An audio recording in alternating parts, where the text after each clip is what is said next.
রাজনৈতিক কর্মসূচি ও সামাজিক অনুষ্ঠান না থাকায় ক্রেতা নেই বগুড়ার ফুল মার্কেটে। ফলে অলস সময় পার করছেন ফুল ব্যবসায়ীরা। শহরের খোকন পার্কে অবস্থিত ফুল মার্কেটের 17টি দোকানে একসময় জমজমাট ছিল ফুল ব্যবসা। বিবাহ, সামাজিক অনুষ্ঠান ও রাজনৈতিক বিভিন্ন কর্মসূচিতে ফুলের চাহিদা ছিল প্রচুর। আগে গড়ে প্রতিটি দোকানে 12,000 টাকার ফুল বিক্রি হলেও এখন ভাটা পড়েছে সেই ব্যবসায়। ব্যবসায়ীরা বলছেন, ব্যাংক থেকে ঋণ নিয়ে ব্যবসায় খাটিয়ে এখন কিস্তি পরিশোধ করা কঠিন হয়ে পড়েছে। 90 দশকে বগুড়া শহরের খোকন পার্কের সামনে স্থানীয় কিছু ব্যবসায়ী ফুল বিক্রি শুরু করেন। বিভিন্ন উৎসবকে কেন্দ্র করে ফুলের চাহিদা দিন দিন বাড়তে থাকে। পরে চাহিদার দিকে খেয়াল রেখে বগুড়া পৌরসভা থেকে ওই এলাকায় 17টি দোকান করে দেয়।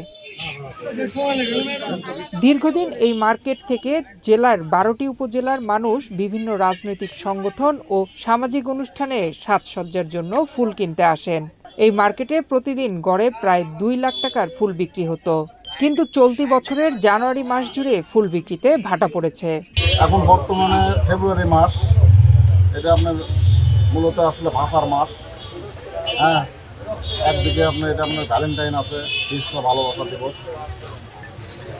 বেচা বিক্রি তুলনামূলক কম। আগে কিছুদিন আগে আরো কম ছিল, এখন একটু বেচাকেনা বাড়তি। বেচাকেনা একটু এখন আজকে ঢিল, বেচাকেনা হবে কয়েকদিন পর, একদিন পর কয়েক। আর এবার তো মনে করেন যে সহবর্তের মধ্যে পড়ছে, বেচাকেনা একটু কেন কমে হবে এবার। বগুড়া ফুল ব্যবসায়ী সমিতির সাধারণ সম্পাদক লক্ষণ দাস জানান, এই মার্কেটে ফুলের দোকানে বেচাকেনা অর্ধেকে নেমে এসেছে। ফলে পরিবার পরিজন নিয়ে কষ্টে দিন পার করতে হচ্ছে। গতবারের তুলনায় অনেকেই এখানে বিভিন্ন এনজিও, ব্যাংক থেকে